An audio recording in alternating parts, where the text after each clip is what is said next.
अस्सलाम वालेकुम friends, Rohit शफा channel में आप सभी का खुशामदीद। आज हम डिस्कस करेंगे पोएम द पुली। द पुली को जॉर्ज हर्बर्ट के द्वारा लिखा गया है एंड इसे द गिफ्ट ऑफ गॉड के नाम से भी जाना जाता है। इसे 1633 में पब्लिश कराया गया एंड इसका स्ट्रक्चर 20 लाइन्स में है। टोटल इसमें 4 स्टेंजा है, हर एक स्टेंजे में 5 लाइन्स है। इसका थीम है religion, human nature and spiritual. इसकी राइमिंग स्कीम है A B A B A and इस पोएम का टाइटल द पुली भी है। जो हमारे अंदर है वो एक तरह पुली का काम करता है, जो कि हमें गॉड की तरफ, स्पिरिचुअल की तरफ अट्रैक्ट करता है। इसीलिए इस पोएम को पुली के नाम से भी जाना गया है, ताकि ये हमें उस जोन में ले जाए जहाँ पर पीसफुलनेस मिल सके। जो हमारे अंदर रेस्टनेस है उससे हम अपने गॉड की तरफ अट्रैक्ट हो। द पुली को द गिफ्ट ऑफ गॉड के नाम से इसलिए जाना जाता है क्योंकि गॉड हमें हर क्वालिटी दिए हैं। अपने बंदों को ईश्वर ने सारी क्वालिटीज से नवाजा है, सिर्फ और सिर्फ एक क्वालिटी नहीं दिए हैं। वो क्या है? पीसफुलनेस का। वो क्यों नहीं दिए हैं? वो भूल गए हैं हमारे अंदर ये क्वालिटी डालना, या फिर ये जानबूझकर नहीं दिए हैं, ये तो हमें पोएम पढ़ने के बाद ही मालूम होगा।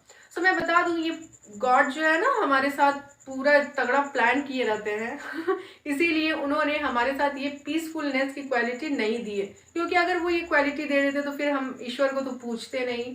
इसीलिए हमें बहुत अच्छे से मालूम होगा इस पोएम को पढ़ने के बाद।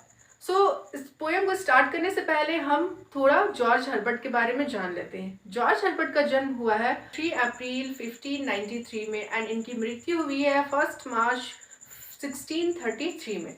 जॉर्ज हर्बर्ट एक रिलीजियस पोएट है और ये ऑरेटर भी है। एक बहुत ही अच्छा पोएट है जो कि सिर्फ और सिर्फ रिलीजियस के बारे में ही ज़्यादातर पोएम लिखते हैं। हालांकि ये पोएम बहुत ही ज़्यादा इंटरेस्टिंग है, ये हमारे जीवन पर आधारित है। आज हम इस पोएम को देखेंगे और आई होप आप सभी को इंटरेस्टिंग लगेगी। चलो वीडियो को शुरू करते हैं। फर्स्ट स्टैंजा है when God at first made man. जब ईश्वर ने हम इंसानों को बनाया। Having a glass of blessings standing bye.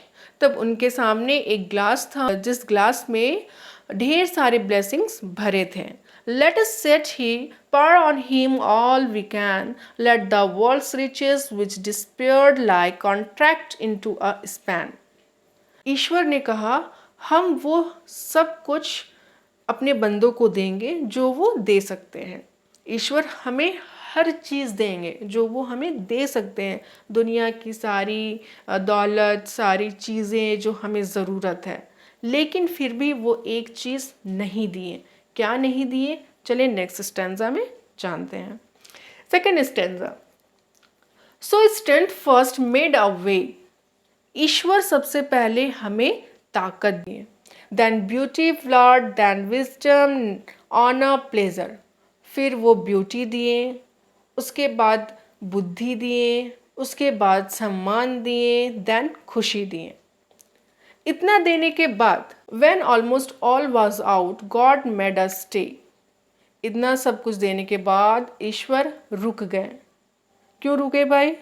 देखते हैं आगे।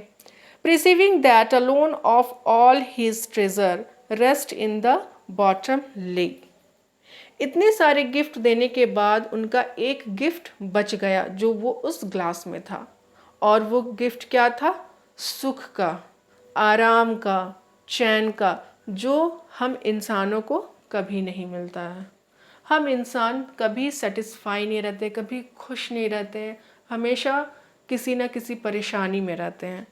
और यही चीज़ गॉड के पास जो ग्लास थी ब्लेसिंग से भरी हुई, वो ग्लास में यही एक जो चीज़ था वो बचा हुआ था। थर्ड स्टेंजा है for if I should said he bestow his jewel also on my creature.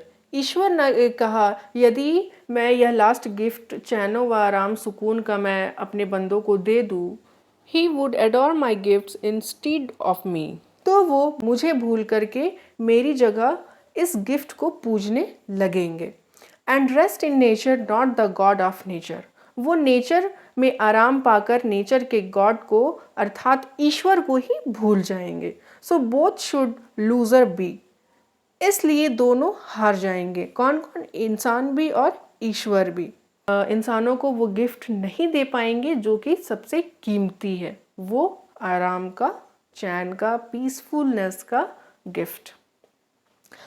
Fourth stanza है, yet let him keep the rest, उन्हें सारे ब्लेसिंग्स रखने दो, but keep them with repining restlessness, लेकिन फिर भी इंसानों को सारी ब्लेसिंग्स गिफ्ट्स मिलने के बावजूद भी रेस्टलेस रहेगा ही, कभी भी शांति सुकून नहीं मिलेगा। क्यों नहीं मिलेगा भाई?